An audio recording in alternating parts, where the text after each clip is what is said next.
I want to be a part. Hi there, welcome back. We're talking about some of these financing and real estate acquisition techniques. One is the seller finance, and the other is the substitute collateral and hypothecation. And this is basically also known as walk the note in layman's terms.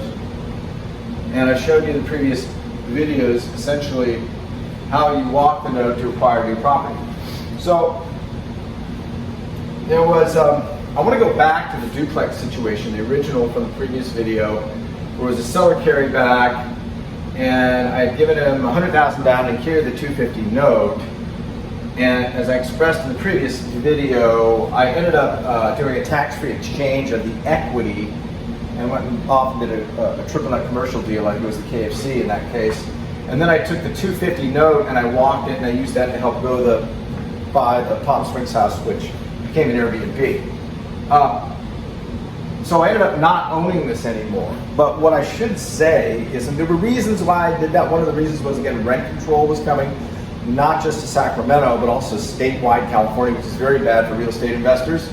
And if you ask me, it's also bad for tenants and bad for the economy, but that's for another day. So had I wanted to keep this property, another way to do this in walking the note is kind of in the reverse of what I did in the last video. So let's say I had another property over here that was free and clear, and let's say it's worth $500,000, and I go to my guy and I say, hey, I'd like to move the note. His note is the only note on this duplex. I would like to walk this note over here, and I'll give you this $500,000 property. You'll be in first position, you'll be well secured. Tell them all about where it's located and why you like the property and what's good about that community and why it's growing and why you'll be secured. And when you do that, then this property gets released of the note and the mortgage, and it becomes free and clear, and you keep it. Then what you do, if in that time you're able to borrow a mortgage, go in and refinance, put a new bank loan on here, and since it's worth $650 at that time, you could probably borrow like 75% of it.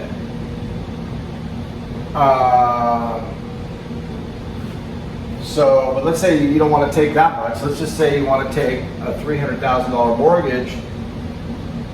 Well, who gets that money when that note is no longer there? That note's now and mortgage is now over here. This is free and clear. I do, or you do. No taxes, and you can use anything. You just created $300,000 in cash. You've kept the duplex that you like, still cash flowing, doing well, and appreciating the value.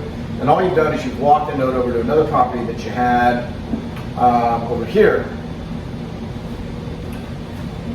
And then, because this is free and clear, you also get this money. So now you've generated $550,000 in tax-free cash out of those transactions. Pretty amazing. All right, so now we're going to go into another seller carryback deal that was done. And this is all because for the longest time I didn't own my home. I was just a tenant. And while I started out real humble, I started 10 years ago with just one condominium for about $150,000, and then built it up slowly until I had 3 and 4 condominiums, and then traded those into duplexes, and then went on from there. Kind of catches us up to where we are at the current point. So I wanted to buy a house. So I found a lady also who owned it free and clear, a little 900 square foot. I call it the Bamboo Bungalow house. She wanted $425. I, again, at that time could not get a bank loan. So I said, Janet, was her name Janet? I'll give you $100,000 down if you'll carry the note for the balance of $325. She said yes. So she gets the note, she gets the first mortgage. On Monday, she owns this property free and clear. On Tuesday, I own it. She gets the promissory note and the mortgage against the property she sold me for $325. What we did a different kind of a deal. because at that time I was doing pretty good in my practice, and I aggressively was paying down that payment. I mean, I was paying like 3, 4, 5 times the amount of the monthly payment to beat down that principal again to save interest. And so what happened is I ended up seeing another duplex that I wanted to buy over here in Midtown, and I now was able to borrow a bank loan.